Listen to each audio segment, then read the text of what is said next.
The helicopter blades cut through the thick Afghan air as Master Chief Petty Officer Jake Morrison checked his gear one final time. The intel was clear but troubling. A small village in the mountains had gone silent 3 days ago. No radio contact, no movement detected by satellite imagery, nothing. The brass suspected Taliban activity, but something felt different about this mission. Morrison had been leading SEAL operations for 15 years. He could smell trouble before it showed its face. His team of 6 elite operators sat in focused silence, each man lost in his own pre-mission ritual.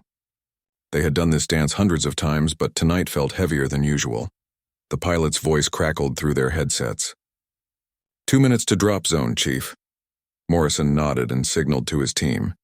They would fast rope into the valley and approach the village on foot under cover of darkness. The plan was simple. Assess the situation, gather intelligence, and extract any civilians if possible. As they descended through the mountain air, Morrison studied the terrain below. The village of Kandahar sat nestled between 2 rocky peaks, with only one main access road winding down from the north. It was the perfect place for an ambush, which made the silence even more concerning. Why would the Taliban take a village and then abandon it? The team hit the ground with practiced precision, their boots making barely a whisper on the rocky soil. They moved like shadows through the darkness, using night vision to navigate the treacherous mountain paths. The village was still 2 kilometers away, but already Morrison could sense something was wrong. There were no sounds, no lights, no signs of life at all. As they crested the final ridge overlooking the village, Morrison held up his fist, signaling the team to stop. Through his scope, he could see the small cluster of mud brick buildings below. Doors hung open, windows were shattered, and debris littered the narrow streets. But there were no bodies, no blood, no obvious signs of a firefight. "This doesn't look like Taliban work," whispered Petty Officer Davis, the team's intelligence specialist. "Too clean, too organized." Morrison had to agree. The Taliban usually left their mark, making examples of villages that didn't cooperate. This looked more like an evacuation than an attack. They waited another 30 minutes, watching for any movement or signs of life. When nothing stirred, Morrison made the call to move in. The team spread out in a standard search pattern, checking each building methodically. House after house revealed the same story. Personal belongings left behind, meals half-eaten on tables, but no people anywhere. It was in the village center that they found the first clue. A large crater marked the spot where the old water well used to be. The explosion had been powerful enough to collapse the stone walls and scatter rocks across the square. But this wasn't from a bomb or mortar. The blast pattern was wrong, too focused and too deep. Morrison knelt beside the crater and ran his fingers through the loose soil. Something metallic caught his eye, partially buried under a chunk of concrete. He carefully brushed away the dirt and revealed a piece of twisted metal bearing Russian markings. His blood ran cold as he recognized what he was looking at. "Chief, you need to see this," called out Petty Officer Rodriguez from across the square. Morrison jogged over to find Rodriguez standing beside what looked like another blast site. This one much smaller, but with the same focused damage pattern. And scattered around it were more pieces of Russian equipment, some dating back decades. As the pieces began to fall into place, Morrison realized they weren't dealing with a recent attack at all. They had stumbled onto something much older and far more dangerous than anyone had imagined. Morrison's mind raced as he examined the Russian equipment scattered around the blast sites. The metal fragments were old, some showing signs of decades of weathering, but others looked like they had been disturbed recently. This wasn't making sense. The Soviet Union had pulled out of Afghanistan in 1989, over 20 years ago. "Chief, I'm picking up something on the thermal scanner," reported Petty Officer Chen, the team's tech specialist. He was pointing his handheld device toward a cluster of buildings on the village's eastern edge. "There's a heat signature coming from underground about 50 meters past those houses." Morrison studied the area through his night vision scope. The buildings looked abandoned like the rest, but Chen was right. Something was generating heat beneath the surface. "Could be a generator or electrical equipment," Morrison muttered, but his gut told him otherwise. The team moved carefully through the empty streets, their weapons ready, but pointed down. Whatever had happened here, it wasn't recent enough to pose an immediate threat. As they approached the buildings Chen had indicated, Morrison noticed something odd about the ground. What looked like natural rocky terrain was actually carefully arranged stones covering something underneath. "This is camouflage work," observed Davis, kneeling beside one of the rock formations. "Professional level stuff. Someone went to a lot of trouble to hide. Whatever's down there." He pointed to barely visible seams in the stone arrangement that would be invisible from more than a few feet away. Morrison made the decision to investigate. Rodriguez Chen set up a perimeter. "Davis, help me figure out how to get down there." He began carefully moving the stones, revealing a metal hatch underneath. The hatch was old but well maintained, with Russian lettering around the edges. When they finally got it open, a wave of stale air rushed out, carrying the scent of machine oil and something else Morrison couldn't identify. Chen lowered a small camera on a fiber optic cable into the darkness below. What they saw on the tiny screen made them all freeze. "Is that what I think it is?" whispered Davis, staring at the images of concrete corridors lined with electrical cables and ventilation ducts. This wasn't just a hiding place or storage area. This was a full-scale underground facility, and it was still operational. Morrison clipped a tactical light to his helmet and prepared to descend. "Davis, you're with me." "Rodriguez and Chen, maintain radio contact and watch our backs." The ladder down was sturdy but old, leading to a corridor that stretched in both directions. Emergency lighting cast an eerie red glow along the walls. As they moved deeper into the facility, Morrison's amazement grew. This place was massive, clearly built during the Soviet occupation but maintained and improved over the years. They passed rooms filled with communications equipment, others stacked with supplies and ammunition. But it was the medical bay that stopped them cold. The room was spotless and modern, filled with equipment that looked brand new. Hospital beds lined one wall and surgical instruments lay arranged on sterile tables. But what caught Morrison's attention was the chart hanging beside one of the beds. It was written in English, not Russian or Pashto, and it contained detailed medical notes about someone's recovery from severe injuries. "Chief, look at this," Davis called from across the room. He was standing beside a bulletin board covered with photographs and documents. The photos showed the progression of someone's medical treatment, someone who had been badly injured but was clearly recovering. The documents told an incredible story. According to the medical files, a Soviet soldier had been found in this area in 1989, just before the withdrawal. He had been severely wounded in a helicopter crash and was thought dead by his unit. Local villagers had found him and brought him to this secret medical facility. For over 20 years he had been recovering here, hidden from the world. Morrison studied the most recent photos with growing disbelief. The man in the pictures was older now, his hair gray and his face marked by scars, but he was clearly alive and healthy. The medical notes indicated he had suffered severe trauma to his legs and spine, but had made a remarkable recovery through years of treatment and rehabilitation. "This is impossible," Davis whispered, but the evidence was right in front of them. Somewhere in this underground facility was a Soviet soldier who had been presumed dead for over 2 decades, a man who had become a legend among the local population, someone they had protected and cared for all these years. As they continued through the facility, Morrison began to understand the full scope of what they had discovered. This wasn't just about one man. This was about a secret that had been carefully guarded by an entire community. A story of survival and dedication that defied everything he thought he knew about this war-torn region. Morrison and Davis moved deeper into the underground complex, following the corridor as it curved toward what appeared to be living quarters. The air grew warmer, and they could hear the faint hum of electrical equipment somewhere ahead. Morrison's radio crackled softly with updates from his team above ground, but his focus was entirely on what lay ahead.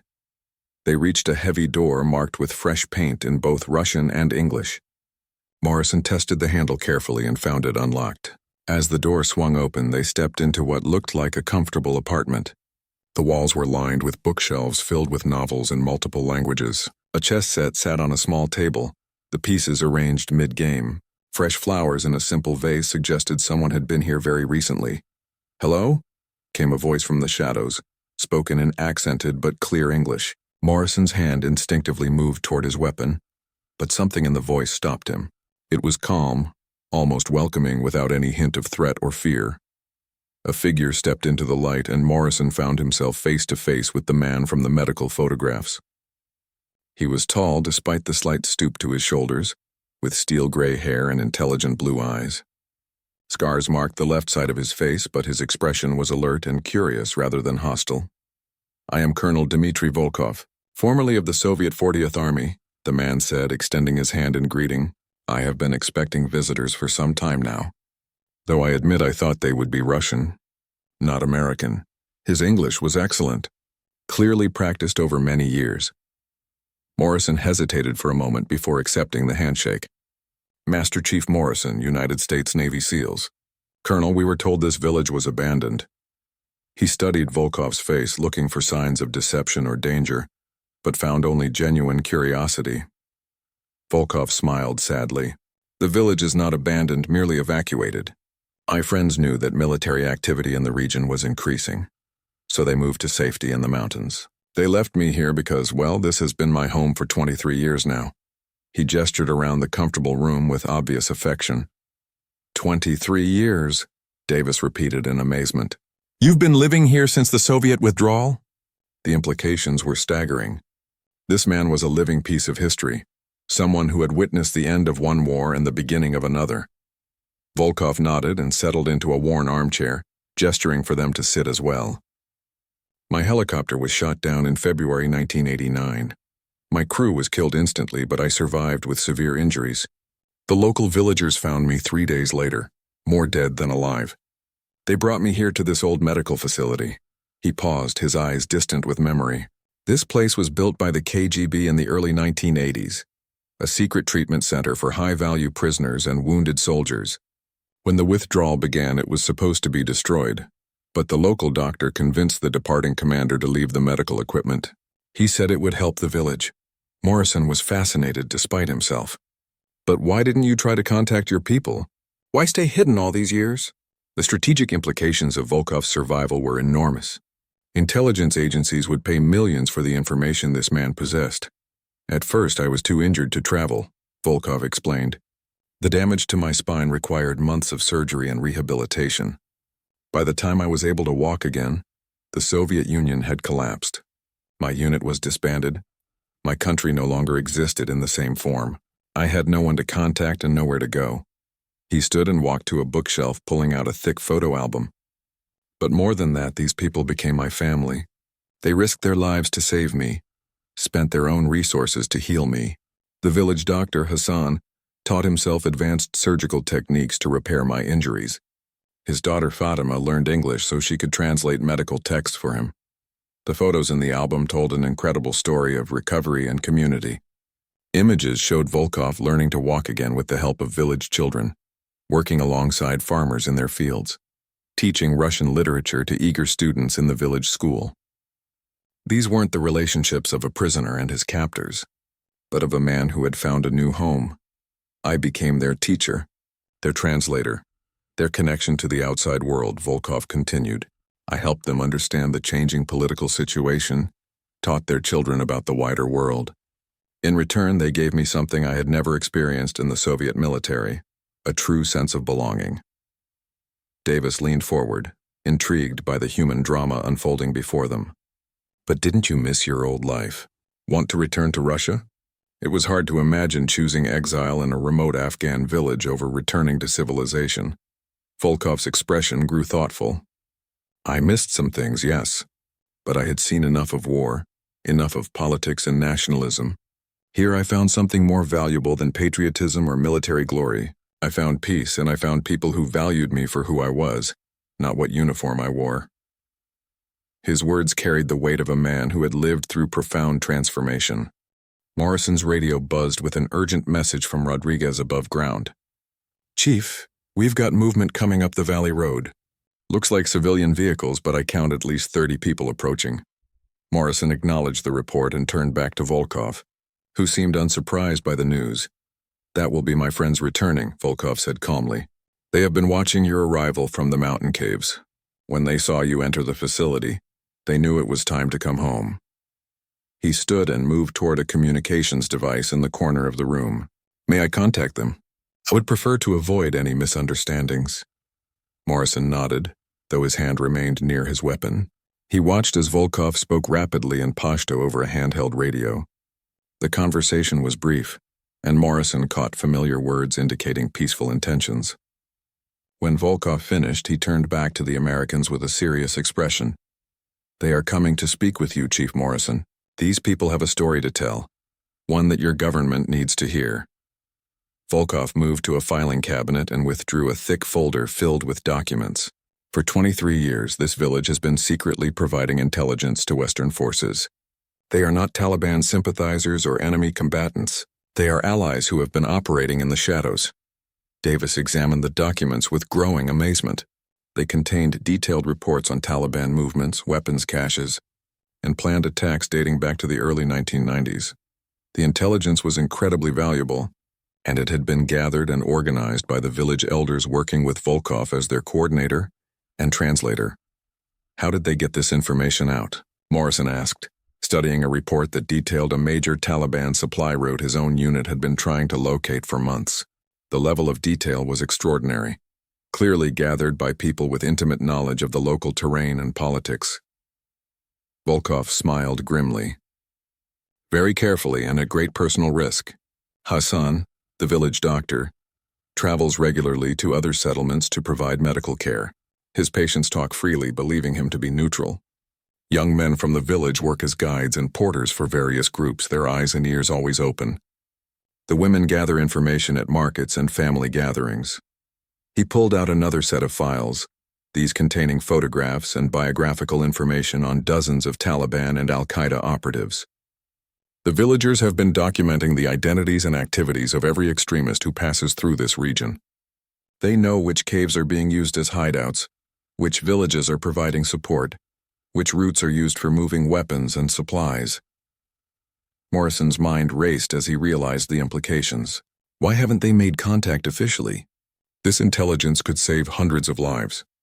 The SEAL teams had been operating in this region for months, struggling to identify enemy positions that these villagers had mapped in detail. "Because they are afraid," Volkov explained. "They have seen what happens to villages that openly cooperate with foreign forces. The Taliban makes examples of collaborators, often wiping out entire families. These people needed someone they could trust completely, someone who understood both their world and the military world." The sound of vehicles approaching grew louder, and Morrison's team reported that the convoy had stopped at the village edge. Through the underground facility's security monitors, they could see dozens of villagers dismounting from trucks and motorcycles. They were carrying bundles and bags, clearly planning to stay. "The village elder, Abdul Rahman, wants to meet with you personally," Volkov continued. "He has been hoping for years to establish formal contact with American forces, but he needed the right opportunity. Your discovery of this facility has provided that opportunity." Morrison made a decision that would change everything. Instead of treating this as a potential threat situation, he chose to approach it as a diplomatic meeting. "Davis, contact command and request immediate backup for a possible intelligence gathering operation. Tell them we may have discovered a significant local asset."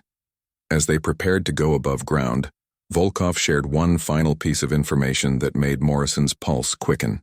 "Chief, there is something else you should know. 3 days ago, the villagers received word of a major Taliban operation being planned against your base. They evacuated because they knew there would be increased military activity in this area, and they couldn't risk exposing their intelligence network." He handed Morrison a detailed map, showing planned attack routes and timing. "The attack is scheduled for tomorrow night. Abdul Rahman has been waiting for a chance to warn your forces directly, but he couldn't risk using normal communication channels. The Taliban has informants everywhere, even in some government offices." Morrison stared at the attack plans with growing urgency. The information was incredibly detailed and specific, clearly gathered from multiple sources within the Taliban organization. If accurate, it could prevent a devastating assault on his home base and save dozens of American lives. "Colonel Volkov," Morrison said formally, "I think it's time you and your friends officially came in from the cold." The decision was beyond his authority to make alone. But Morrison knew this was an opportunity that couldn't be missed. These people had proven their value and their loyalty through decades of dangerous service. They deserved recognition and protection, not continued hiding in the shadows. Morrison emerged from the underground facility with Volkov beside him, squinting in the early morning light. The village square was now filled with people who had clearly lived hard lives, but carried themselves with quiet dignity.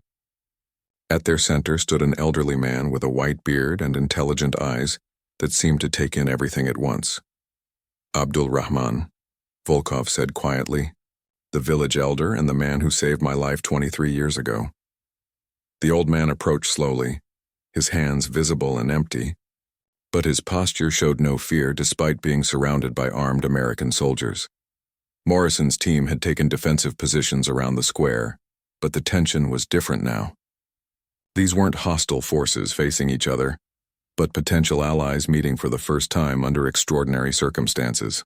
Morrison stepped forward and offered a respectful nod, which Abdul Rahman returned with equal dignity. Volkov served as translator as the two men spoke, but it quickly became clear that Abdul Rahman understood more English than he let on. The conversation was formal at first, each side carefully testing the other's intentions and reliability. But as Morrison shared what he had learned about their intelligence network, the atmosphere began to change. "Tell him about the attack tomorrow night," Morrison requested, and Volkov translated.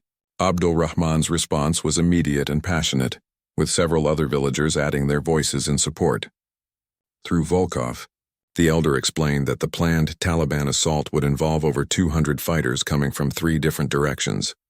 "They have been moving weapons and ammunition into position for weeks," Volkov translated.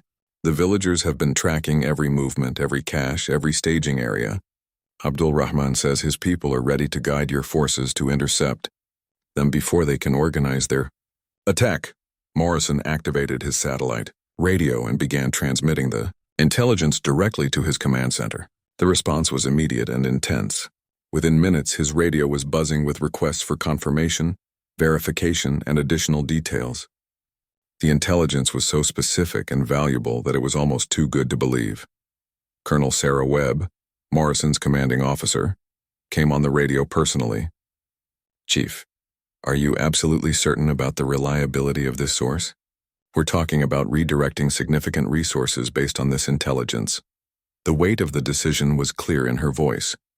Morrison looked around at the faces surrounding him. These people had risked everything to provide this information, not for money or political gain, but because they believed it was right. "Colonel, I stake my career on it. This intelligence is solid, and these people have been our unofficial allies for over 2 decades. The next several hours transformed the quiet village into a coordination center. Military helicopters arrived carrying intelligence analysts, communication specialists, and additional security teams. But instead of treating the villagers as potential threats, the Americans worked alongside them as partners. Abdul Rahman's detailed knowledge of the local terrain proved invaluable. He guided American scouts to observation positions that provided perfect oversight of the Taliban staging areas. Village women who had seemed invisible suddenly revealed themselves as sophisticated intelligence gatherers, providing detailed descriptions of enemy commanders and their personal habits.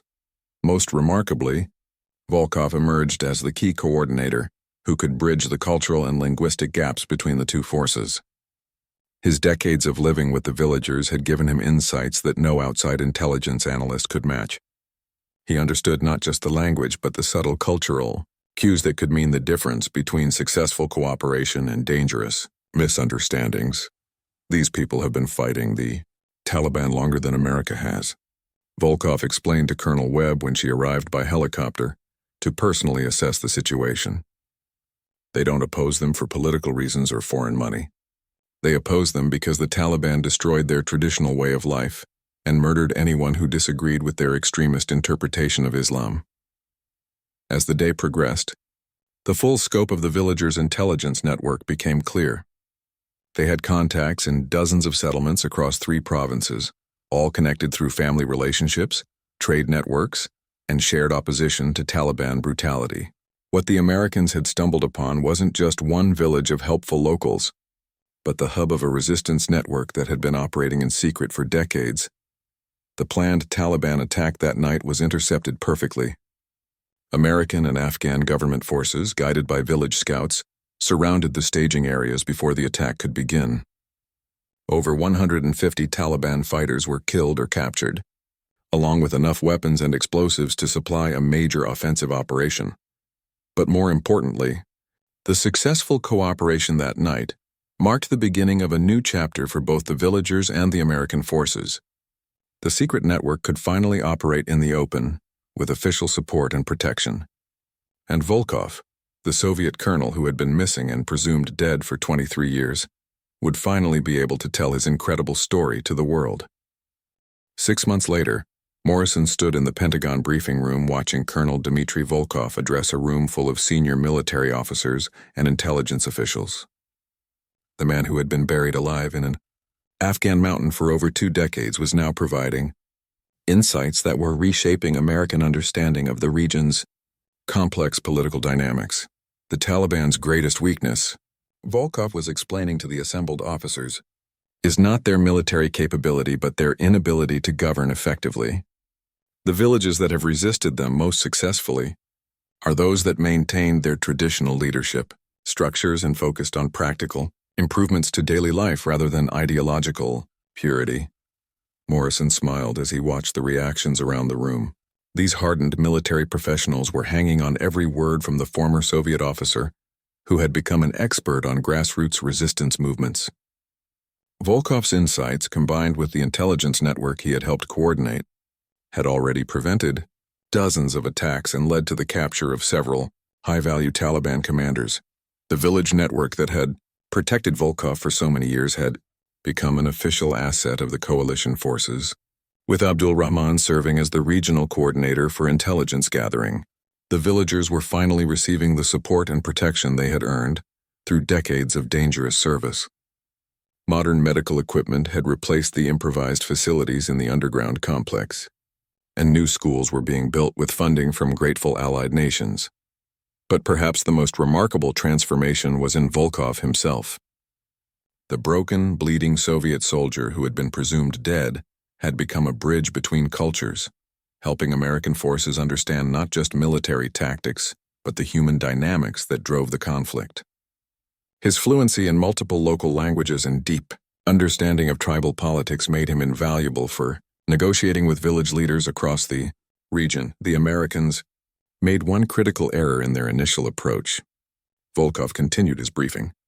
They assumed that technological superiority and military force would be enough to win hearts and minds. But in Afghanistan, trust is built through consistent presence, genuine respect for local customs, and demonstrable commitment to the welfare of ordinary people. Morrison thought back to that night in the village square when he had first met Abdul Rahman. The decision to trust these strangers had been one of the most important of his military career.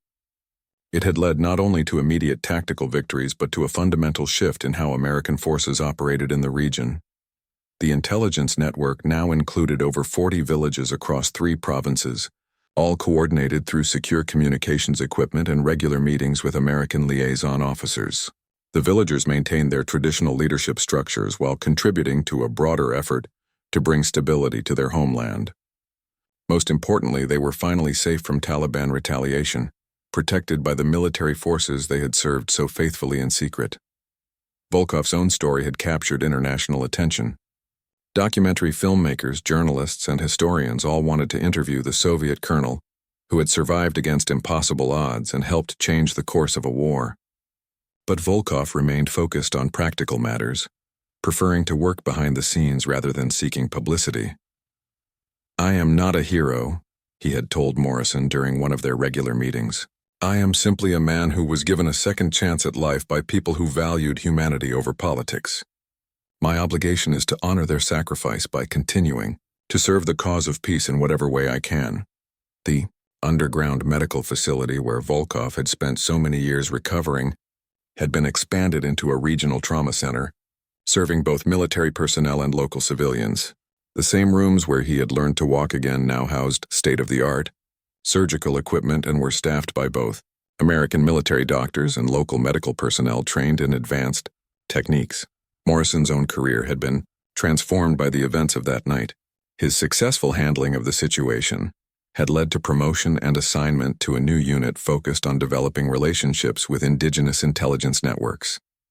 He traveled regularly throughout Afghanistan and other conflict zones, looking for communities that could become partners rather than targets. The chess set that had sat in Volkov's underground apartment was now displayed in Morrison's office at the Pentagon. a reminder of the complex game of strategy and patience that characterized successful counterinsurgency operations. But more than that, it symbolized the human connections that could transcend nationality, ideology, and the bitter divisions of war. Abdul Rahman, now in his 70s, had become something of a celebrity in intelligence circles, regularly consulted by policymakers and military planners. But he remained in his village, continuing to serve his people while coordinating with the broader network of Allied forces.